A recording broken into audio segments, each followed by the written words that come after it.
Halo semuanya, perkenalkan nama saya Immanuel Puluakan dengan akhiran NIM 605. Saya berasal dari kelompok 10 mata kuliah Sosiologi Hukum.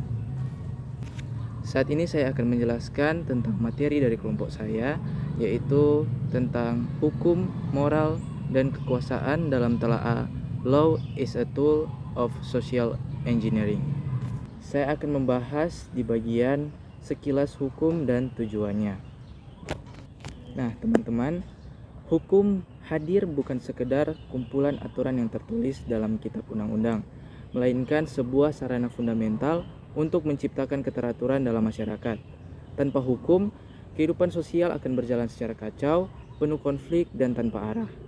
Oleh karena itu, kita bisa mengatakan bahwa hukum adalah fondasi yang menjaga agar masyarakat tetap tertib, damai, dan berkeadilan.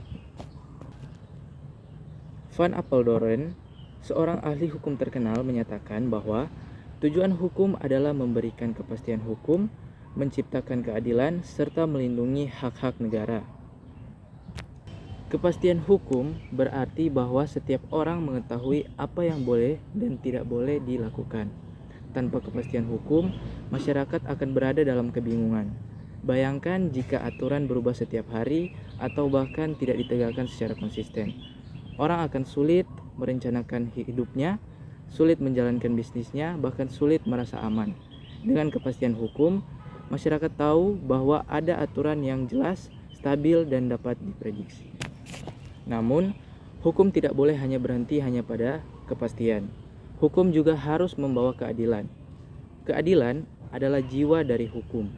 Jika hukum hanya memberikan kepastian, tetapi mengabaikan rasa keadilan, maka hukum itu akan kehilangan wibawanya. Misalnya, aturan yang kaku bisa saja ditegakkan secara formal, tetapi jika masyarakat merasa tidak adil, hukum tersebut justru menimbulkan perlawanan. Maka, disinilah pentingnya hukum mempertimbangkan nilai keadilan. Dengan keadilan, hukum tidak hanya menjadi alat penguasa, melainkan juga menjadi pelindung bagi setiap orang, termasuk mereka yang lemah. Nah, selain kepastian dan keadilan juga, tujuan hukum adalah juga untuk melindungi hak-hak warga negara. Kita tahu bahwa dalam masyarakat selalu ada pihak yang kuat dan pihak yang lemah. Tanpa hukum, yang kuat akan menindas yang lemah dan hak asasi manusia bisa dengan mudah dilanggar. Hukum hadir untuk mencegah hal itu. Misalnya, dalam dunia kerja, hukum ketenagakerjaan ada untuk melindungi hak-hak buruh agar tidak dieksploitasi oleh pengusaha. Dalam dunia politik, hukum hadir untuk menjamin kebebasan berpendapat dalam kehidupan sehari-hari. Hukum melindungi kita dari kejahatan dan pelanggaran yang merugikan. Ada analogi sederhana tentang hukum ini. Jadi, jika kita ibaratkan hukum itu seperti pagar yang menjaga rumah, pagar tidak hanya membatasi ruang gerak kita, tetapi juga melindungi kita dari ancaman luar. Tanpa pagar, rumah kita mungkin tampak bebas, tetapi juga rawan kemalingan. Demikian pula hukum.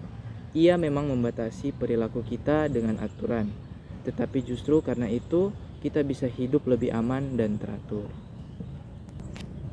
Jadi, hukum hadir bukan untuk membatasi kebebasan manusia semata, melainkan untuk memastikan bahwa kebebasan setiap individu berjalan sejalan dengan kebebasan orang lain.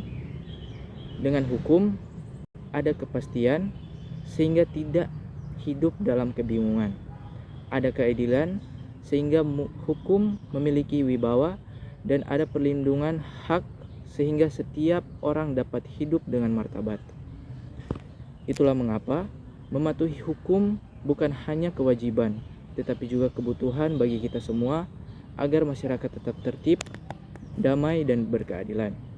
Singkatnya, hukum adalah pilar yang menjaga keseimbangan antara keteraturan, keadilan, dan kebebasan dalam kehidupan bermasyarakat.